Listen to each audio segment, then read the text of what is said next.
Easily trim your video by selecting the words where you want to start and end. Color your presentation with automatic subtitles and highlighting keywords. Add your brand logo. Add music for an emotional touch. Add your contact info on an animated business card on all your videos. Easily replace green screen with an image or a video loop. Stand out with a web page with your logo, your video at the center, and personalized button for visitors to interact. It's one tap to simultaneously upload your videos on Instagram, TikTok, and YouTube. Always know what to say next with the Big View teleprompter.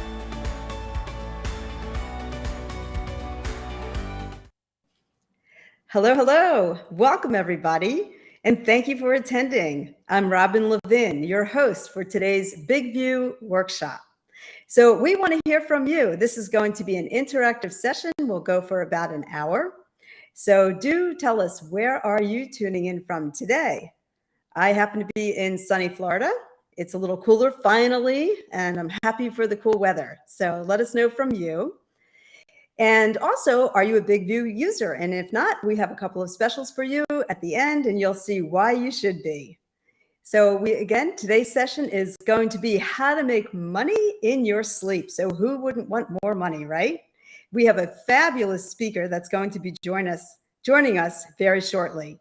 If we haven't met, my company is Robin Levin Media. For 20 years, we've been helping clients dramatically improve brand awareness and visibility, specializing with entrepreneurs and experts like you watching.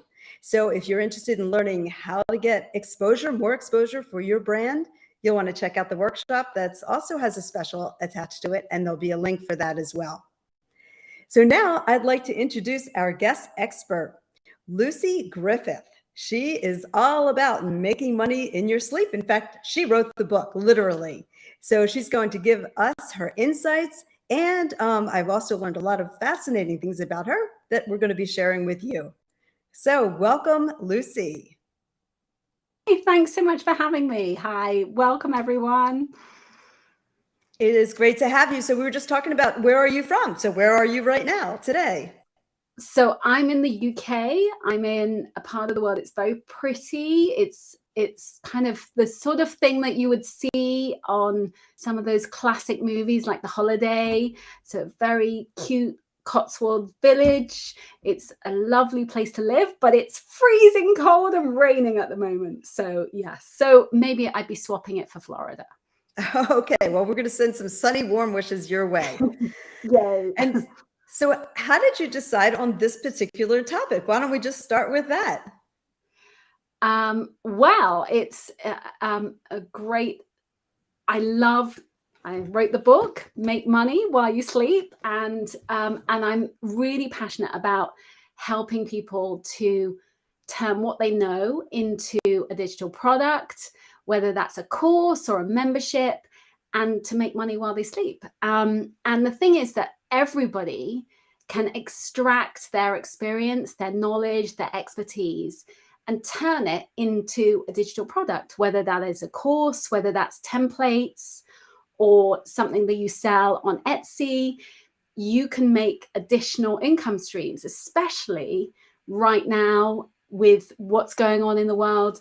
It's a great way for you to create additional revenue for your business, or maybe it's a side hustle. And it is really possible for you to do these things. And while it is obviously work to set up, it's not passive income, doesn't mean that it's completely passive, but it does mean that once you've set it up, it pretty much runs itself. It needs a little bit of management and maintenance, but it means that you can carry on with your day job, or maybe you need to spend more time with your kids or elderly parents, and you get to live more. You can choose where you live in the world and be much more flexible in the way that you work, so that you can live your life and actually live more, work less. Who wouldn't want that, right? Tell us in the chat. Yes, does that sound good? And just a couple of greetings from Johannesburg, South Africa. Hello, Northern Florida, Panama City, Panama. So again, if you're just tuning in, we are looking to see where you're from today. We want to hear from you in the chat.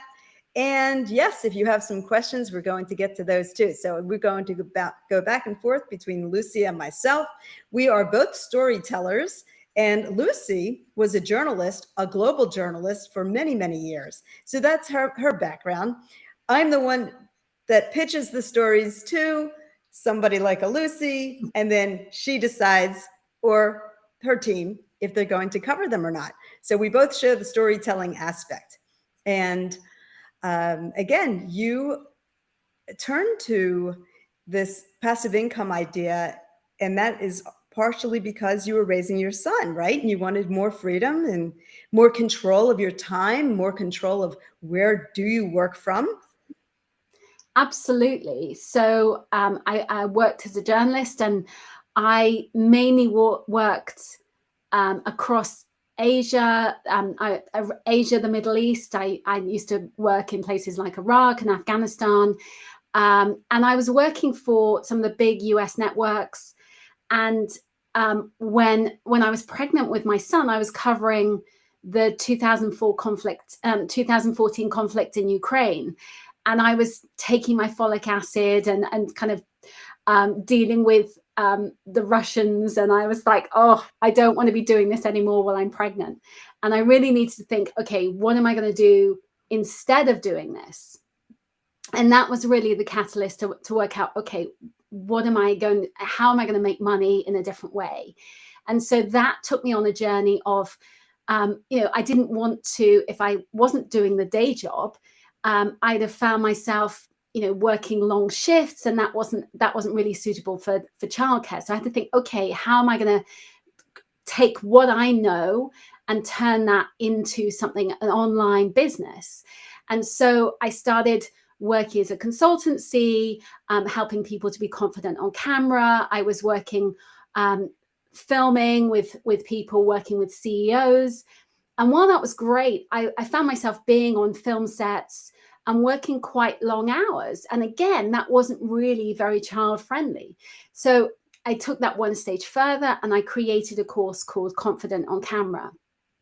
And that course sold really well. I've sold over almost 60,000 digital copies of that course. And that helped me to make money while I slept.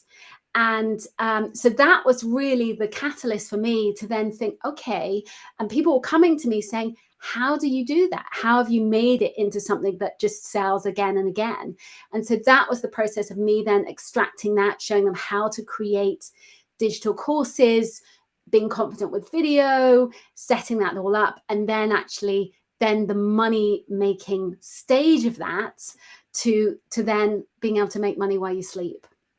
Okay, so let's break this down to maybe some steps for those that are getting started, and they know they want to do this, but they have no idea how to even begin. So in your example, you turn to what you knew, how to feel confident on camera, which is incredibly timely, especially with the last couple of years. Yeah. And so I would think that the first place to start is, what do you love? What are you good at? What do you want to share? Would that be right? Absolutely. So it's taking a mix of, it might be your experience, your expertise. It might be a hobby, something that you're passionate about. I have a client who teaches he basically runs a membership in creating model tractors. So it can be your experience and your expertise. Creating what? Model tractors. So literally like the little models of tractors, which, so it could be, there's so many different ways that you can take what you know. So it's extracting that knowledge. Maybe it's something you've learned, maybe it's what you've done in your career, but it could also be something that is just a passionate hobby, whether that's about baking or sewing or whatever it may be, that is your hobby that you can then share and teach with others, from teaching how to play tennis better to literally how to stop pulling out your hair. There is so much information that you can share with others and package that up into a digital course. And the more niche you are, the better it is. So don't worry that you might feel like, oh, everyone else has done this before. No one else has your particular expertise, your particular knowledge, and maybe you resonate with people in a particular way because of who you are. All right. So you've got your topic. How do you even start to get that course online?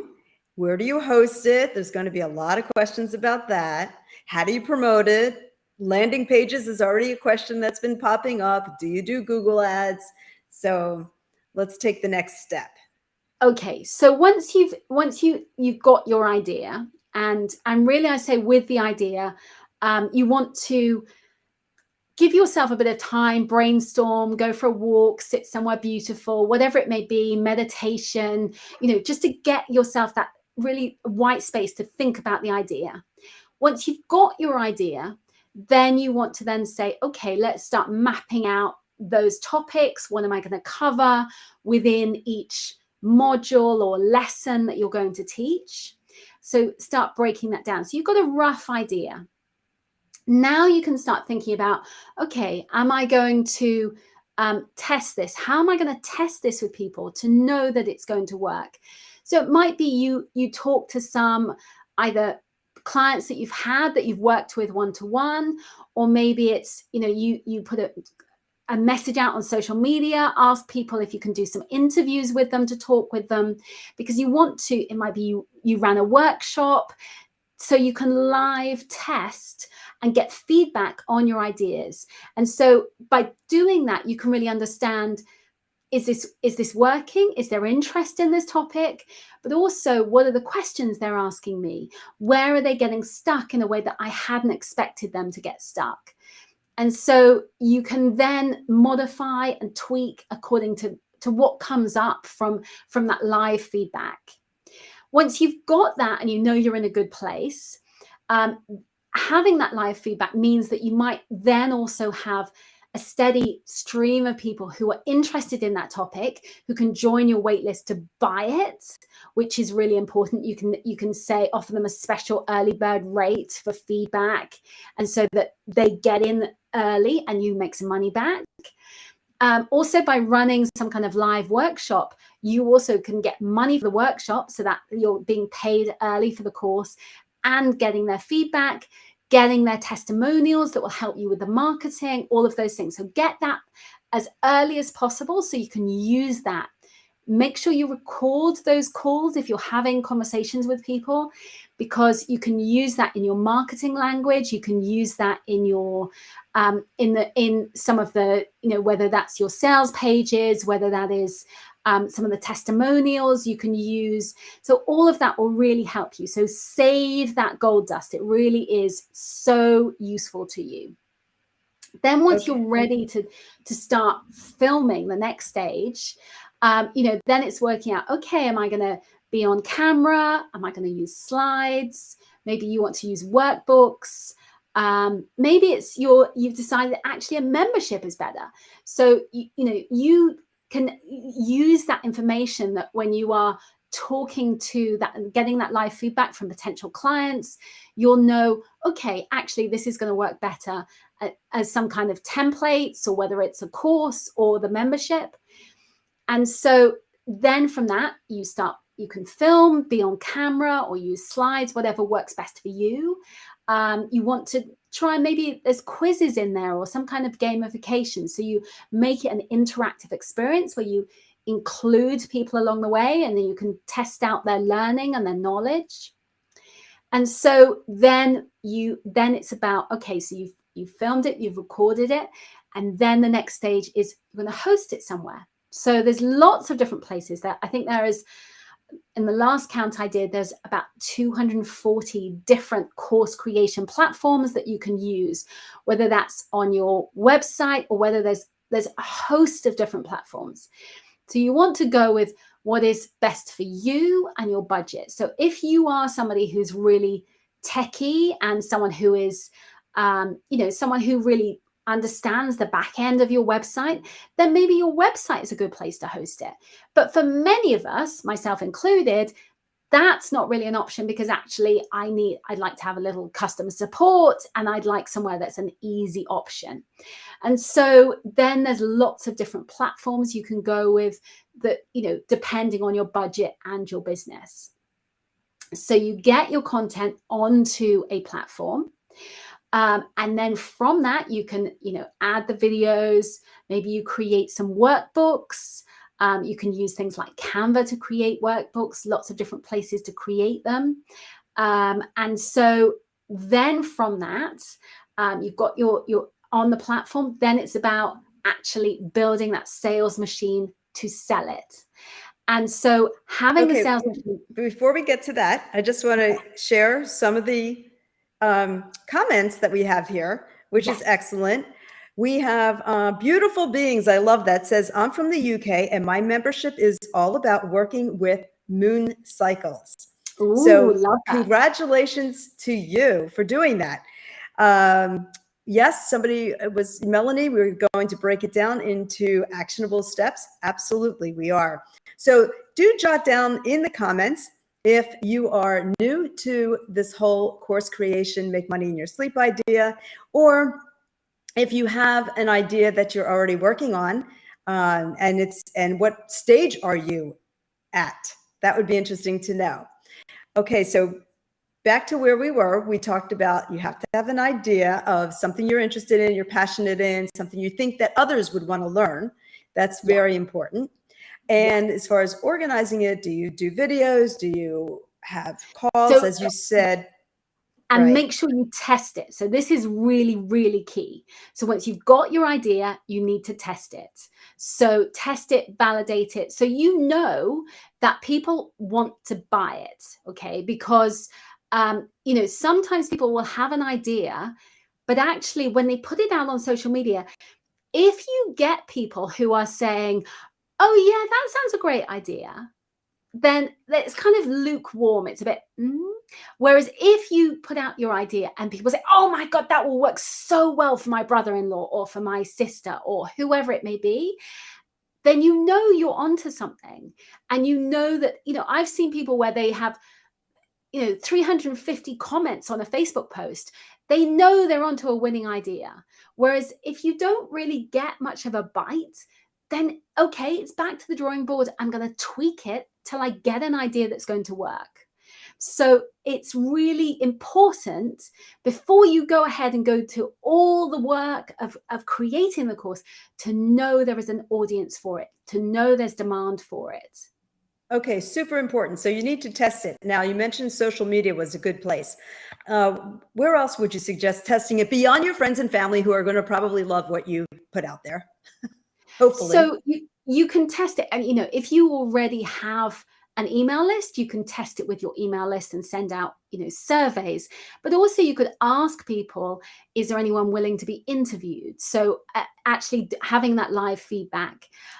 You could even create some kind of mini workshop with your idea and use things like Eventbrite or Facebook events just to test, are people biting on this idea? Do they want to come to this workshop? So even if you don't have a large audience, you can start testing it. Even looking on things like Amazon and, just doing research on Google, on social media for the kinds of questions. Are people within this topic asking questions? What comments, what questions are they asking when it comes to reviewing books, for example, can give you a lot of feedback of, okay, that this topic, I can see that this person who's, further down the journey than me, I can see this topic gets a lot of interest and these are the kind of questions that they're asking. So I can solve these kind of problems. Okay. How did you know that your camera course had traction? How did you test that? So for me, I already had a really strong presence. I had lots of people wanting to work one-to-one with me. So I was able to do that live feedback for that. And I put out lots of questions in Facebook groups. So Facebook, when I created this, was kind of in the main platform for me. And so I was asking lots of questions, getting feedback all the way through of creating the course. And so once it was ready to go, I had a wait list of people who were really interested. I'd already done the feedback with them and they were ready to go. And, so when I launched, there were people biting my hand off to buy it. So I knew that I was onto something. That's a good problem. And I knew that there were so many people that were messaging me in the DMs to say, oh, I'm really struggling. I'm so nervous about being on camera. I don't know how to do this. So I knew that I had something that was a real pain point that a lot of entrepreneurs had when it came to actually starting, getting going with being in the online world and being on camera.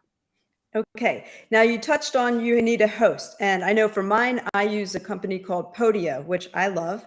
There's also Kajabi. A lot of people use that, but there's a little learning curve, like a pretty steep one.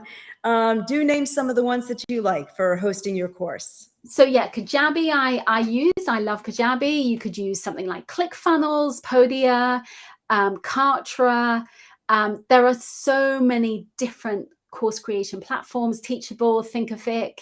So there's many different ones that you could use. You've got to work out for your budget.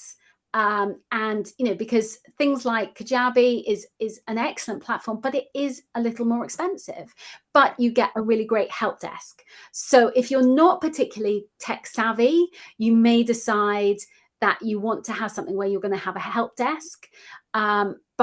But at the same time, you might say it's a bit steep from the perspective of cost. And so you want to look at other options too. So really look at what is going to be the best option for you. Also, things like both Kartra and Kajabi, you can actually host other additional resources within it. So it has a really great email system or having, website functionality. Whereas if you've already got a website somewhere else, then you may decide that that you want to host it within your website, which other people do. It really depends what works best for you. Okay. Very good. ClickFunnels, Teachable, Thinkific. This is some others that are being shared here. So yes, and you did mention pretty much most of those. I want to come back to a point that you mentioned, and this is a really good tip for those of you that are new at this. You mentioned having a wait list, or if you're interested, it's coming soon, kind of tease it out, pre-announce it. Talk a little bit about that. So once you've got your idea, you want to take your audience on a journey with you. So you can start by building it with them, getting feedback from social media, from your email list. And by getting that live feedback, you're marketing, but you're also getting feedback from people. So it's a great job of it teasing the course as it's coming, but at the same time, you're getting that live interaction to know, are they interested in this? Is this a pain point? Is this a problem? And you can then take on board their ideas and they feel like they're building the course with you. But and you actually have a wait list? So then within that, so let's say you post and you ask a question and you get some feedback within the post. You can also then include in the comments, because obviously having a link doesn't necessarily mean that it has such great traction. So put it as a comment. You can then say, and if you want to join the wait list for this, click this link below. And so basically a wait list is somewhere, it's a landing page where people can sign up, they put their email address, their name, and they join a list on your email system where you know that the people who sign up to that list are interested in buying your course. And so let's say you got 35 people onto that list.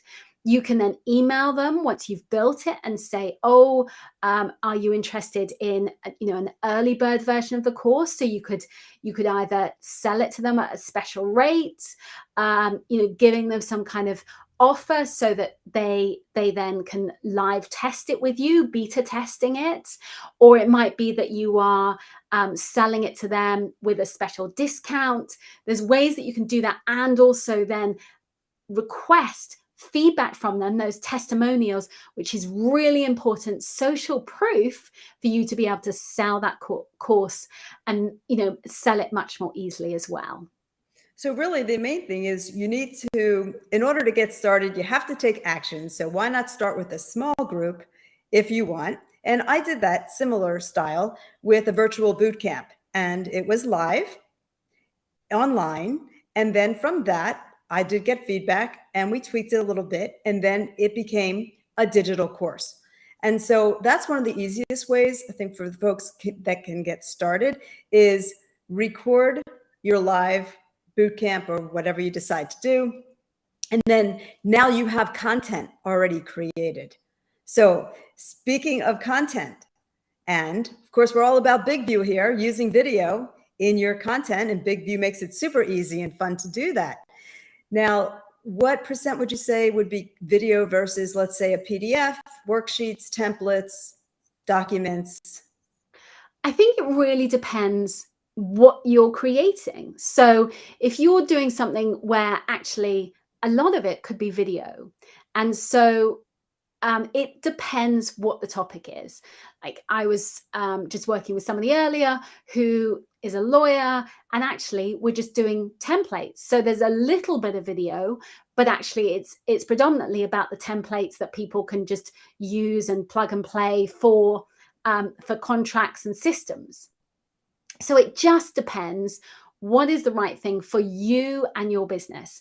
But obviously, most of the time, video is where it's at. People love watching videos, and it's much easier to learn on video than using a workbook. You may want some kind of workbook or some kind of quiz to accompany what's on screen. But actually, most people prefer to watch a video than having to read swathes of information. And speaking of that, some of the questions are, how long should the videos be? In other words, and I know it's going to depend on your topic and your audience, but in general. So micro learning is really important. So that means bite-sized chunks of learning. So, maybe make the videos between 5 and 10 minutes long, not too long. Obviously, there will be some videos where you say, you know what, actually, this is such a big in-depth topic. It ends up being a 40-minute video. But ideally, most of the time, have it in bite-sized chunks, because people are busy. People, if they can have a little lesson of learning every day, it means they're more likely to do the course. And less is definitely more. I have an example where I bought a big course that was about $3,000, and it was hours and hours of videos and what have you. And then, and I still haven't done it, 3 or 4 years later, I've still not done the course. But then there was a similar topic that was, I knew it was, I think I bought it for $200, and it was 2 hours. And I knew that I could get it done in 2 hours. And for example, my Confident on Camera course is an hour long.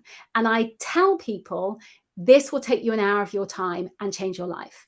And the thing is that people then, there's a light bulb that goes off in people's heads where they go, oh, it's only an hour of my time, I can do that. Whereas if it's something that is, the perception is that it's this huge topic, and you feel like you want to cram everything into it, that can feel draining to people. That can feel like, oh gosh, I've got to set aside 3 days of my time in order to do the learning, rather than, oh, it will take me, I can watch this while I'm at the gym, and it will take me half an hour. And then, we're busy. Our lives are busy, especially if you're running a side hustle. Entrepreneurs, we're busy people. So you've got to think who your audience is. And if you're creating courses for people like yourself, then they're busy too. And so make it that is as easy as possible for people to consume your information. Okay, so sometimes you've heard the term analysis paralysis or perfectionism. Yes. How do you give us some tips about getting over that? And again, just getting it done. Okay, so this is a huge one where we can really procrastinate and sit there. And I know when I was writing my book, I definitely had this like, ooh, how am I going to get it done? And so one of the things that, is to start, because actually the brain is resistant to getting going. And so we don't want to start anything new. The brain wants to stay safe. So that's why procrastination is such a huge thing. So just by starting, by saying to yourself, I'm going to set, like the Pomodoro method, I'm going to set 45 minutes and just get it done, even 25 minutes, and just give myself that window. I'm going to get going, get started. And so by doing that and saying, okay, just set aside 25 minutes, that's doable. And I'm going to just think about topic 1. Okay, so it might be module 1 or outlining my course and just getting going. And you will be amazed how much you get done in 25 minutes. And once you've started, then it's much easier to get in the flow. And so it's that starting point that we're resistant with. But once you get started, it is so much easier. And so then, of course, it's not going to be perfect. There will be things that you want to test and tweak and modify, but that's okay. It doesn't have to be perfect, but just get started and it will evolve from there. But it's no point just keeping it all in your head, because that's not sharing it with anyone. It can, the more you do it, the more it can tweak. And at the same time, sometimes I see people where they think it's got to be this absolutely perfection thing and it's got to be beautiful and what have you. The reality is you might find that you create a course and you tweak it within a year's time. That's fine if that's what happens. But most of the time, get it out there, get it out with the world, and then you can modify. And so the more that you can just get going, get started, the easier it is. But start with bite-sized chunks. It might be that you're writing into a Google document, and then, so use Word or Google and you write out what you're going to say, and then it can evolve. It might be that then gets turned into slides and you're using slides. You could use slides on Canva. Or it might be that you actually want to be on screen the whole time. And so this becomes just your script that you're going to use, and you're using something like View to record it, and you're using the slides and mix of slides, and then also you on screen reading your script, or just having a talk and you're using a Post-it note on your screen and you've got some notes written out. But because you've written the script, you've done the thinking. Because if you've done that thinking, you've made those mental connections of what you want to say, it will flow so much easier. And speaking of Big View, so you write your script, you're also able to use that and turn it into a Word document. Absolutely. So repurpose the content, create it once, repurpose it many different ways.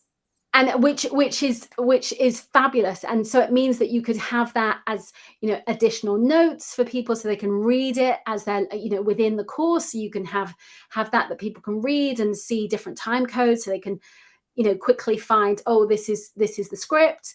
But also it might be that you're using that within your marketing. It might be you're using that for social media posts, all of those things as well, which is really helpful for selling the course down the track as well.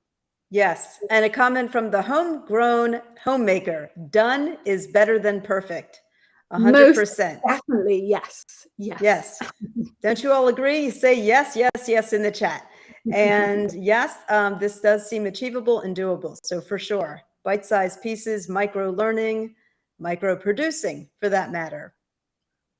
Absolutely. And that's the thing that it may be that if you're, really busy and you're, let's say you've got kids and you're working full time and you're trying to do this on the side, it might be you say, I'm going to set aside a day and do filming, and you literally have everything prepared and have a day of filming, because actually setting everything up, doing your makeup, if you're a woman, if you're a guy, you might not decide you don't want to do makeup. And you could then you've got your day, you do all the filming in one day. Or it might be you say, I'm going to do a video every single day, first thing in the morning, get one done, and then I can relax for the day. Whatever works for you as the best way to create content. Right, definitely. And reward yourself for every little achievement. Absolutely. Yes. Along the way. Yes. Now, a question would be, when it comes to pricing your course, pricing your digital content. Could you give us some suggestions around that? Okay, so it really depends what you're creating, what the, so look, test within the marketplace, see what other people are pricing for that particular course. One of the key things that you really want to think about is it's not just about that first entry level product, that first course. What's behind that? What's the journey behind that? So let's say you sell one course, you get somebody's email address, they buy one product. What else can you sell them into? Are there other courses, a group program, a membership, a mastermind, other things that you can also sell them into? And so really have that journey mapped out of what else you're going to sell them into. And the reason I say this is because you can have, my Confident on Camera course was priced at $19. Now, I'm not saying that $19 is the price for everyone, but it was an entry level point for me to then upsell people into other digital products and services. So I had various other courses, a course on YouTube, or my Make Money While You Sleep membership, or I have a course called My Course Academy, which teaches people how to make courses. And so I could upsell people into other products and services. And so it's really important to have that journey mapped out so that you can sell them into different products. The benefit of having a mini course is that you can run an ad to a mini course. And so it was $19. So people would see that and say, oh, that's a no-brainer. It's a no-brainer price. I'll buy that. So once they buy that, it's in the basket. Then we say, oh, would you like this course? And it's a bit like you think of McDonald's and, oh, I'll have a burger. Would you like fries with that? Would you like a drink with that? Would you like whatever else, ice cream with that, whatever it may be? And so it's the same thing that you are upselling them into other products and services. And so you want to be McDonald's where you're upselling people. But it may be that you say, okay, I'm going to do it a different way of selling, where I'm going to sell a higher ticket offering, whether that's let's say that's, a bigger course. So let's say your course is selling for $3,000. So totally different price point. So at that point, you then want to be saying, okay, so I'm going to run maybe a webinar to that. And then they jump on a call to talk with you before you then sell them into a higher priced course. And so it's really being clear, mapping out that journey. So whatever price point you set, you've got to be clear how you're going to market that so that you are really talking to your audience in a way that they are going to want to buy. Because if you just ran an ad to a $3,000 course, people would look at that and say, oh, that course looks really interesting, but I don't know anything about you. I'm not going to spend $3,000. Whereas with the $19 course, it's a no-brainer price point. So it's really understanding how best to sell that particular product. Okay, I have a question for you and two questions actually. In your example, which is a great example of the $19 pricing, what exactly did they get for that? In other words, Okay. How long was it? And was it video? Was it worksheets? Tell us a little bit more about that. Within, so I always say there was worksheets, there was videos. So it was about an hour of content, of video content. And then actually, if they worked through the worksheets, it would take them about 2 hours in total. But to just watch the videos would be about an hour. And so it was, there was a very focused, clear aim within the course. And it was a deep dive in one topic, being confident on camera. So I didn't try and do everything within that course. It wasn't teaching everything about video. It was one focused thing. And so with a mini course, don't do everything. Save that for other courses. Just be really, rather than think of like gardening, rather than just trying to, hoe along the surface and you're just doing this, you're deep dive into one little area. You're really going for it, sharing a lot of information about one area. That's a key point. Drum roll. That is an awesome point. Yes. So many times you want to share everything, it becomes just too much. So focus on one key thing at a time. Now, great question. What camera technology, from Melanie, what camera technology or equipment do you recommend we use to film as beginners? So that really depends where you are comfortable. It might be you're using your phone, whether that's an iPhone, whatever, Android, or it may be that you're using your laptop. You can use whatever you feel most comfortable with. I have people who have they create a mini studio and they use your phone. Other people prefer to use a laptop where they're used to from Zoom, they're more comfortable using their laptop. Do what works best for you so that you feel comfortable, because at the end of the day, being able to show up on camera and actually have that kind of being alive and vibrant, that is quite difficult, because lots of people are really nervous about talking into this camera and thinking, how am I going to show up and be confident and just come across as normal? I feel really stilted and nervous. And so actually, whatever makes you most comfortable, most confident to be able to show up, share your expertise and show up with passion and enthusiasm, so that comes across to your audience. And remember, when you are being on camera, you want to be as energetic as possible, because the way that we view the camera, the brain can't tell the difference between what we see on screen and seeing someone in real life. But a lot of our animations, the way that we show up, it's much harder for the brain to process somebody being on camera and those kind of visual cues. So be as animated and fun as possible, because that will come across as just being normal when people see it, but actually you're being like, I'm so excited. And that makes a big difference for people. And it just makes them feel more engaged, more passionate, more enthusiastic about what you do. So true. I was watching the weatherman the other day, and he was so animated about the weather. It was just a regular forecast. It wasn't like a hurricane or something, but he was extremely passionate and having that's fun. It really makes a difference, and it gets people really enthusiastic, particularly when you're sharing topics that might be, a bit complex or difficult. And it makes a massive difference for them to see your passion, your enthusiasm on screen. Okay, a little bit of a different question, but I know this comes up a lot as well. How do you defend an online course? This is J. Diego Marin. Hopefully I said your name right. How do you defend, or how do I defend an online course to the naysayers against all the free content on YouTube? And this is the thing, okay, that YouTube is this incredible resource that, yes, there is so much content out there. But the thing is that people might spend, a couple of hours, a couple of days to find all of this content and then watch all of the content. They've got to sift through a lot of stuff to find useful content. Whereas your course is going to be, maybe, let's say it's bite-sized chunks. It's going to take them an hour of their time, and it costs them a small amount of money. They're going to say, well, actually, that's a worthwhile investment of my time to get that done. I've learned that information rather than spend hours on YouTube. And yes, there are always going to be people who want to do the free route. But actually, most people value their time more than saying, I'm going to spend, the next 3 days watching YouTube videos. Okay, good point.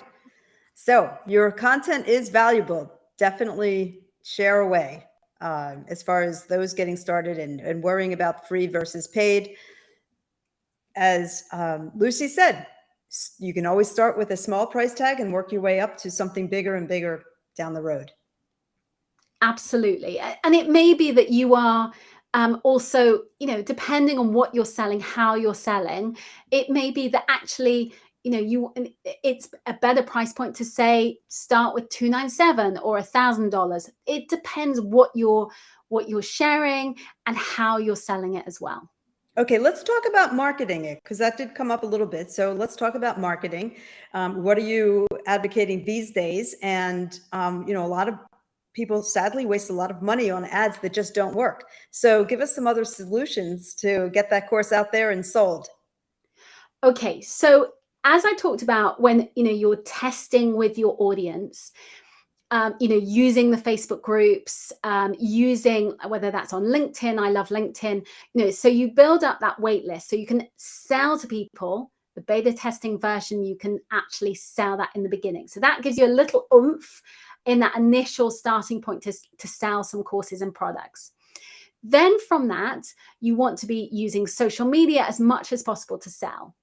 You could also look at other ways. So some other ways that I sell. So I absolutely love LinkedIn. I think LinkedIn is a really great platform, and I get massive engagement every single day on LinkedIn, and I sell there every time I post a link to a course.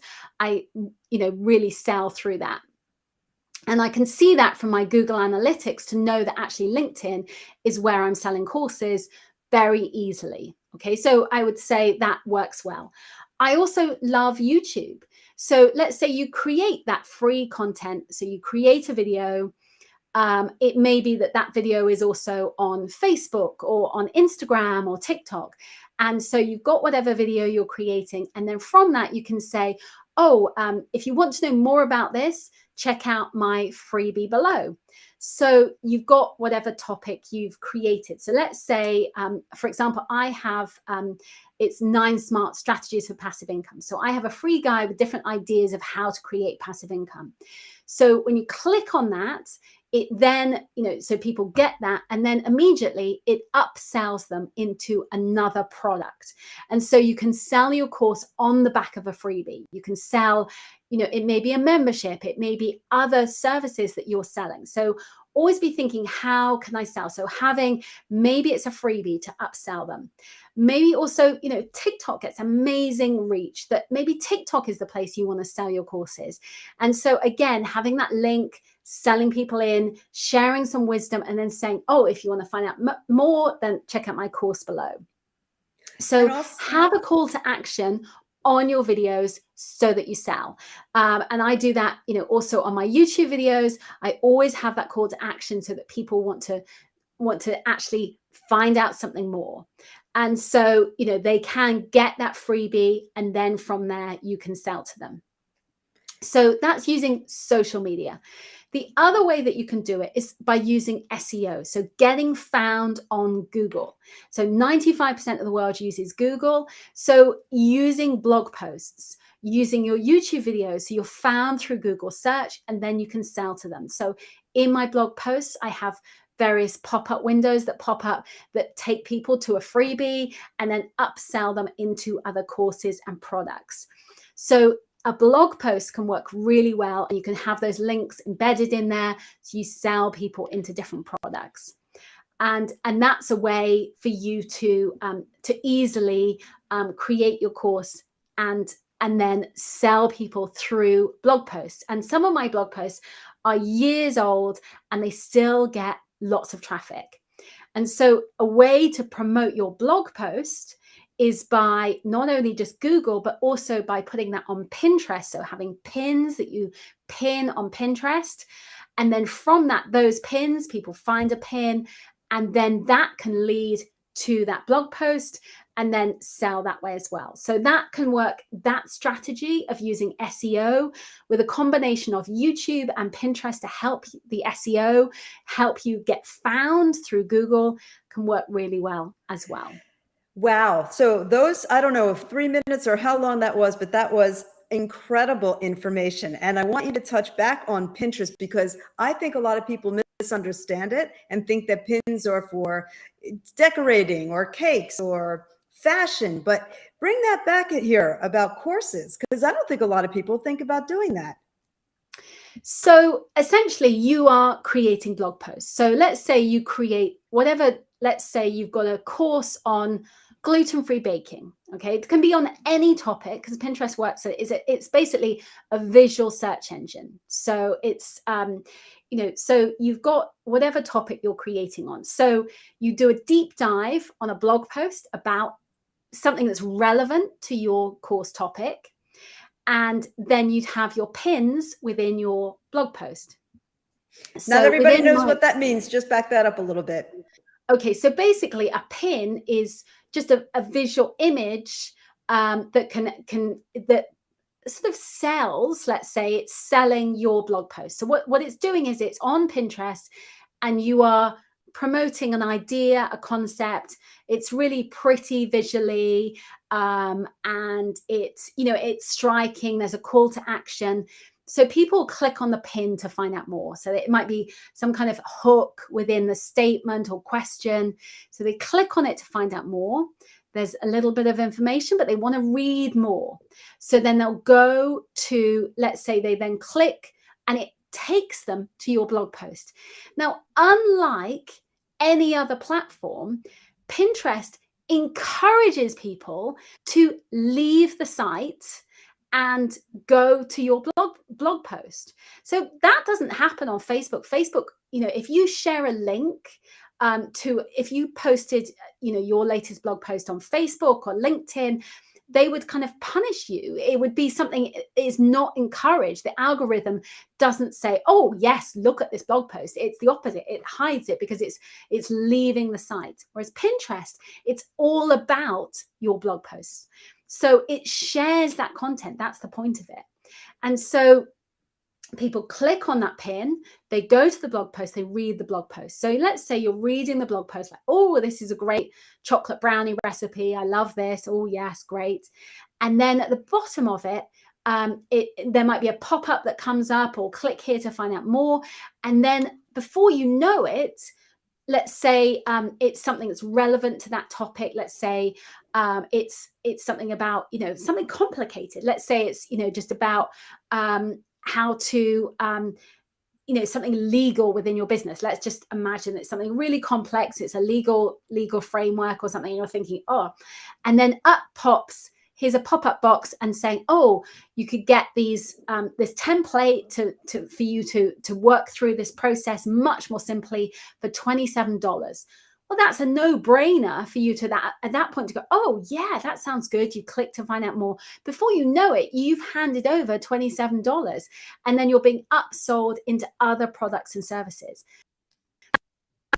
That's how Pinterest can work and complement everything else that you're doing. And as you say in the UK, brilliant. Lucy, this is a brilliant strategy. And it doesn't cost. It's free. Yeah. And that's the thing that it's, so when don't throw your money away on advertising that doesn't work. Listen up. Okay, so I will say I love ads, okay? But in the beginning, I couldn't afford to advertise. So I did that strategy, and that's how I grew my email list. That's how I used Pinterest, because actually I'm an introvert, and I found it exhausting being in Facebook groups. So I went through the strategy of like, right, okay, well, I'm going to use Pinterest now. I'm going to blog. And so then from that, I could then do, at the time I used Facebook ads. So Facebook ads, be a bit more cautious of now, just because algorithms and iOS changes. But Facebook ads at the time for me were incredible. So I had my $19 course that I sold through Facebook ads. And I literally was selling. So I'd be investing money into Facebook ads. So let's say I was spending $500 a day on Facebook ads. And you might be thinking, oh my God, $500 a day. But actually, I was making $1,500, $2,000 a day. So then if you add that up every single day over the year, that becomes huge sums of money. And so we were able to invest more in advertising. So then it became, bigger and bigger, that you could easily create. So my one $19 course has turned over $1 million, because it was, it's a numbers game. And so, I would say, look at what you're selling, where the audience is. So my audience, Facebook ads worked really, really, really well. I also use things like YouTube ads or Google ads or TikTok ads. You've got to think of where your audience is and, what demographic, who they are, what kind of people, to know what audience is going to work best. But before you spend money on ads, test it out. Make sure it's working as a concept before you go to that next stage of running ads. I love ads. I completely think ads work really, really well for your business, but it's got to be tested and validated in order to work well.